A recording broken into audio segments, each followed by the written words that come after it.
Salam damai dalam kasih Kristus. Pada kesempatan kali ini, saya ingin berbagi informasi, berbagi pengetahuan yang saya tahu mengenai Trihari Suci dalam kaitannya dengan memperoleh indulgensi. Kita tahu pada tahun ini kita sedang merayakan tahun Yubileum, tahun kerahiman Allah. Maka pada 3 hari suci ini kita punya kesempatan untuk memperoleh indulgensi penuh maupun indulgensi sebagian. Apa yang harus kita lakukan? Pada saat Kamis Putih, kita tentu mengikuti misa Kamis Putih dari awal ya.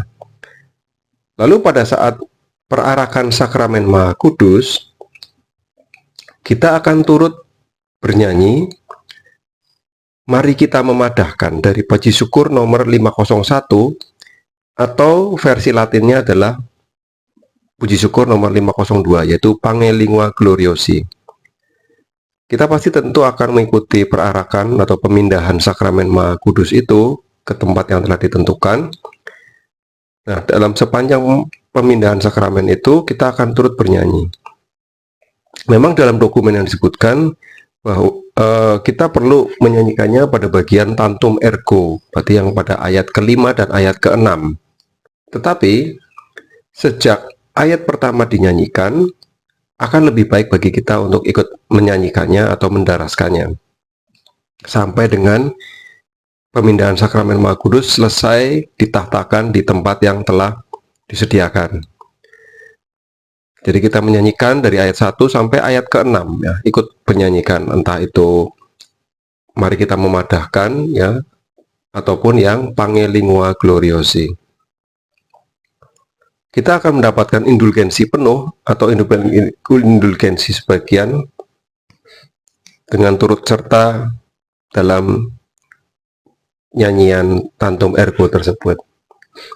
Bagi saya lebih bermakna dan lebih terasa kalau kita merayakan misa Kamis Putih yang ada perarakan sakramen Maha Kudusnya, karena di situ kita memperoleh kesempatan untuk mendapatkan indulgensi penuh.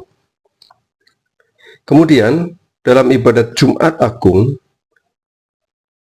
kita dapat memperoleh indulgensi penuh atau sebagian lewat adorasi atau sikap sembah sujud kita kepada salib Kristus, yang dalam tindakan liturgis Jumat Agung dengan khidmat ikut serta dalam penghormatan salib, adorasi salib, dan menciumnya. Mungkin kita bisa mencari kesempatan setelah selesai ibadat Jumat Agung, kita memberi waktu sedikit untuk beradorasi di depan salib, dan kemudian kita ikut mencium salib itu. Dalam perayaan Vigili Paskah, umat dapat memperoleh indulgensi penuh atau sebagian itu dengan mengikuti pembaharuan janji baptis dengan baik. Jadi bukan hanya hadir, bukan hanya berdiri, bukan hanya memegang lilin bernyala, tetapi ikut aktif dalam menjawab dan juga mengiyakan atau mengaminkan apa yang menjadi janji kita dalam pembaruan janji baptis itu. Jadi bukan hanya berjanji dalam ucapan, tetapi dalam kehidupan kita berniat untuk melaksanakannya. Maka kita akan mendapatkan indulgensi penuh atau indulgensi sebagian bila ada beberapa syarat yang tidak dipenuhi. Tetapi indulgensi penuh diberikan jika dilakukan pada perayaan misa malam Paskah atau pada saat hari peringatan pembaptisan kita masing-masing. Jangan lupa bahwa untuk mendapatkan indulgensi penuh, maka kita terikat dengan ketentuan yang biasa. Yang pertama, kita ikut mendoakan intensi Bapak Paus, pada bulan ini. Atau bila kita, saya nggak tahu nih intensi Bapak Paus apa, intensi Bapak Paus itu bisa kita gantikan dengan mendoakan 1 kali doa Bapa Kami dan 1 kali Salam Maria. Lalu syarat yang kedua adalah kita sudah mengakukan dosa kita. Jadi yang mendapatkan indulgensi itu ya dosa-dosa yang sudah kita akui. Kalau belum ya kita nggak dapat. Ya, jadi indulgensi itu diberikan pada dosa-dosa yang sudah pernah kita lakukan. Lalu syarat yang ketiga adalah kita harus menerima komuni pada hari itu, pada saat perayaan itu. Ya.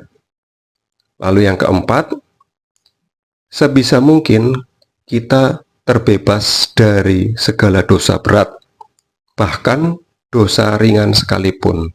Jadi kita sungguh-sungguh berusaha untuk menjaga kekudusan kita agar kita dapat memperoleh indulgensi penuh hari itu.